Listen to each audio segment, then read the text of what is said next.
సుఖదుఖాలు చిత్రం కోసం దేవులపల్లి వారు రాసిన ఆణిముత్యాల్లో ఒకటి మేడంటే మేడ కాదు. మొదట్లో ఈ పాటని రఫీ గారితో పాడించాలనుకున్నారంట. ఆ తర్వాత పిఠాపురం నాగేశ్వరరావు గారితో పాడించాలనుకున్నారంట. కానీ ఆ అదృష్టం బాలు గారి గొంతు తలుపు తట్టింది. ఇంకా ఆ తర్వాత ఇట్స్ హిస్టరీ. ఆ రోజుల్లో కేవలం ఒక అరడజన్ వాయిద్యాలతో కంపోజ్ చేయబడినటువంటి పాట 45 సంవత్సరాల తర్వాత అయినా ఆ పాట బాలు గారు పాడితేనే అందం. పిలిచేద్దామా మరి బాలు గారిని?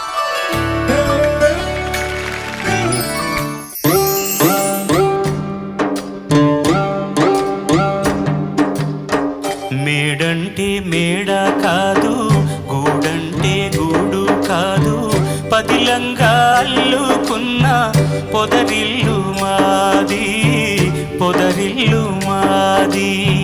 మేడంటే మేడ కాదు, గూడంటే గూడు కాదు, పదిలంగా అల్లుకున్న పొదరిల్లు మాది, పొదరిల్లు మాది.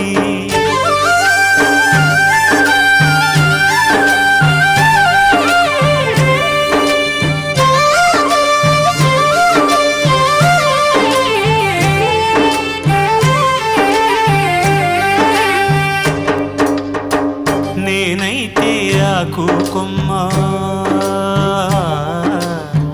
తానైతే వెన్నెల వెళ్ళ. నేనైతే ఆకు కొమ్మ, తానైతే వెన్నెల వెళ్ళ, పదిలంగా నేసిన పూసిన పొదరిల్లు మాది. మేడంటే మేడ కాదు, గూడంటే గూడు కాదు, పదిలంగా అల్లుకున్న పొదరిల్లు మాది, పొదరిల్లు మాది.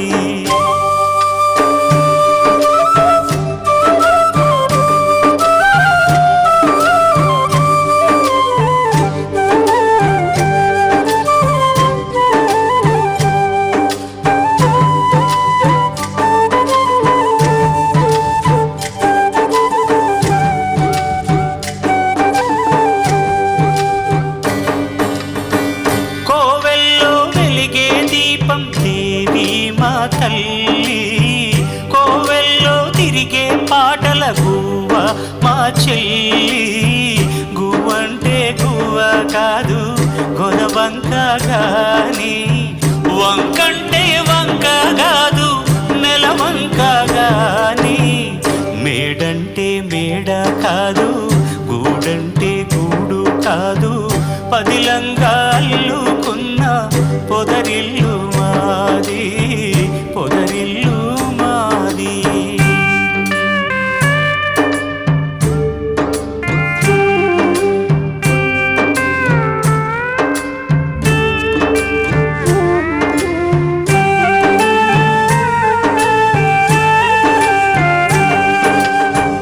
గోరింకా పెళ్ళైపోతే ఏ వంకో వెళ్ళిపోతే, గోరింకా పెళ్ళైపోతే ఏ వంకో వెళ్ళిపోతే, గూడంతా గుబులైపోదా, గుండెల్లో దిగులైపోదా. మేడంటే మేడ కాదు, గూడంటే గూడు కాదు, పదిలంగా అల్లుకున్న పొదరిల్లు మాది, పొదరిల్లు మాది. పదిలంగా అల్లుకున్న పొదరిల్లు మాది, పొదరిల్లు మాది. బాలుగారు మళ్ళీ మాకు ఇంకో అద్భుతమైన పాటని వినిపించేశారు. మీరు చాలా సందర్భాల్లో చెప్పినటువంటి ఒక మాటను నేను ఇక్కడ రిపీట్ చేస్తున్నాను. దానే దానే పే లిఖా హై ఖానే వాలే కా నామ్, గానే గానే పే లిఖా హై గానే వాలే కా నామ్. మరి అలా బాలు గారు పాడినటువంటి ఈ పాట అంతకుముందు రఫీ గారు, పిఠాపురం నాగేశ్వరరావు గారు పెక్యులర్గా వాయిస్ కావాలని మా గురువుగారు అనుకున్నారు. అప్పుడు ఆయన దగ్గర నేను అసిస్టెంట్గా పనిచేస్తున్నాను. రఫీ గారి కోసం చాలా ట్రై చేశారు, దొరకలేదు. ఆ తర్వాత చాలా వైవిధ్యం ఉన్న వాయిస్. నిజంగా పిఠాపురం నాగేశ్వరరావు గారికి చాలా గొప్ప వాయిస్ అండి. ఆయన కేవలం కామెడీ పాటలకే వాడుకున్నారు తప్ప ఆయన గతంలో కొన్ని హీరోలకు కూడా పాడారు. కానీ ఏకాంబరేశ్వర గారు, ఆ సినీ నిర్మాత విజయ్ భట్ గారు పట్టుబట్టారు. ఈ కుర్రాడు ఉన్నాడు కదా నీ దగ్గర అసిస్టెంట్గా, వాటి చేత చంద్రమోహన్ కూడా 3వ సినిమానో 4వ సినిమా వీటి చేత పాడించవయా, ఒకవేళ వాళ్ళు ఎప్పుడన్నా రఫీ గారికి దొరికిందంటే టైం అప్పుడు ట్రాక్ మిక్స్ చేద్దాంలే అన్నారు. కానీ నేను పాడిన తర్వాత ఇదే బాగుందని అలాగే ఉంచేశారు. నా అదృష్టం.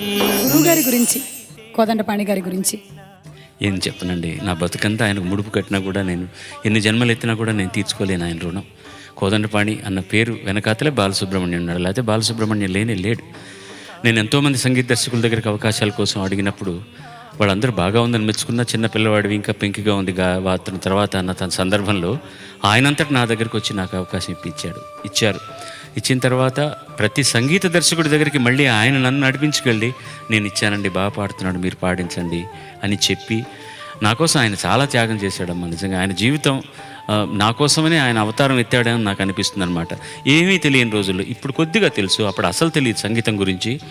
నువ్వు కనుక డిసిప్లిన్డ్గా ఉంటే, నిబద్ధతతో ఉంటే కనీసం 4 దశాబ్దాలు నువ్వు సినిమా పరిశ్రమలో ఉంటావయ్యా అన్నారు. నాకు నవ్వు వచ్చిందనమాట. ఏమిటో నా మీద వాత్సల్యం ఆయనకు అనుకున్నాను. ఇప్పుడు 47వ సంవత్సరం జరుగుతోంది. బాధల్లో ఏంటంటే వరం పక్కనే శాపం ఉంటుంది, అది చూడడానికి ఆయన లేడు నా పక్కన, అదే నా బాధ. నేను, నా కుటుంబం మళ్ళీ దేవుడు మాకు జన్మలు ఇవ్వాలి, ఆయన మళ్ళీ కోదండపాణిగా పుట్టాలి, ఆయన రుణం తీసుకోవడానికి మేము వాళ్ళ ఇంట్లో పనివాళ్ళుగా పనిచేయాలనేది నా కోరిక.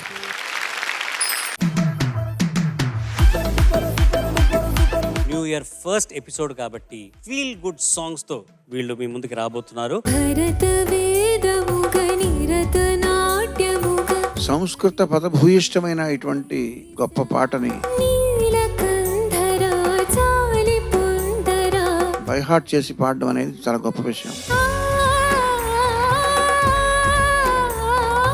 దేవి సారథ్యంలో చిత్రాలయంలో శివుడికి గాత్రాభిషేకం చేశారు.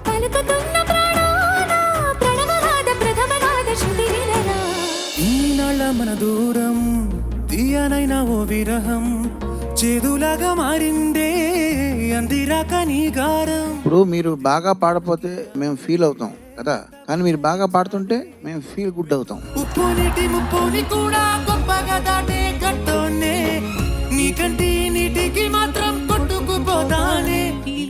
గుడ్ రౌండ్ లో నిజంగానే ఫెల్ట్ గుడ్. ఓ బుజ్జి తల్లి నా కోసం ఓ మాటైనా మాట్లాడే. నాలు ఊహలకు నాలు ఊసులకు అడుగులు నేర్పావు. అందంగా పాడావు, ఆనందంగా అనిపించింది. పెదవిలో పిడుగులే నవ్వులో. ముఖ్యంగా ఇది మా వదిన గారి పాట. ఎందుకంటారా, బాలమురళి కృష్ణమాకు బాల్యమిత్రుడే, ఆశా భోంస్ల అక్షరాల అత్త కూతురే. మనసిలా మరుగుతూ ఆశా భోంస్లే గారి కంటే కూడా బాగా పాడారు. అంతమవ్వాలని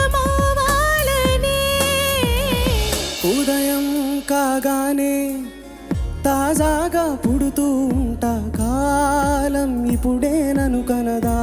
నీ గాత్ర ధర్మానికి ఈ పాట కొద్దిగా ఒక మెట్టు తగ్గించి పాడుంటే బెస్ట్ పెర్ఫార్మెన్స్ వస్తుంది. కదలని ఓసిలనే అయినా త్రుటిలో కరిగే కలనే అయినా ఏం తేడా ఉందట నువ్వెవరంటూ అడిగితే నన్నెవరైనా. అద్భుతంగా పాడావు నాన్న, హృదయంతో పాడావు, తెలుస్తూనే ఉంది. నా ఎదలయను కుశలము అడిగిన గుసగుస కబురుల గుమగుమలెవరివి. రామాయణము శ్రీరామాయణము. పల్లవి చాలా చాలా బాగా పాడావు, చరణాలు కూడా బాగా పాడావు. సత్యవచనమై సాగెను రఘుపతి ధర్మ కవచమై అనుసరించి సతి. ఇట్లాంటి కష్టమైన పాటని అటెంప్ట్ చేసినందుకు 100కు 100. సహనశీల ధీర వీర వరగ భీరము. బంగారం తెచ్చి వెండి వెన్నెల్లో ముంచి. చక్కగా పాడామని చెప్తున్నాను, బట్ కొంచెం స్ట్రెయిన్ అనిపించింది. జన్మలోను నే తీర్చలేని రుణమై బంధించావు. నిన్ను నీ అత్యంత చిన్న పనితో కొలవడం అంటే సముద్రం యొక్క శక్తిని దాని నొరగతో అంచనా వేయటం లాంటిది. సప్తవర్ణముల మాతృకగా. అత్యద్భుతంగా పాడావు నాన్న. నిస నిస నిస నిస పని పని పని మ పని స నిస నిస నిస పని. నిగమ వెతికాను నేను, అందులో నిగమ ఉంది. గా ని గా మా వచ్చేటప్పుడు నిగమ ఉంది. గరి సని దరి సని ద ప సని ద ప మ శ్రీ తుంగుర నారద నాదా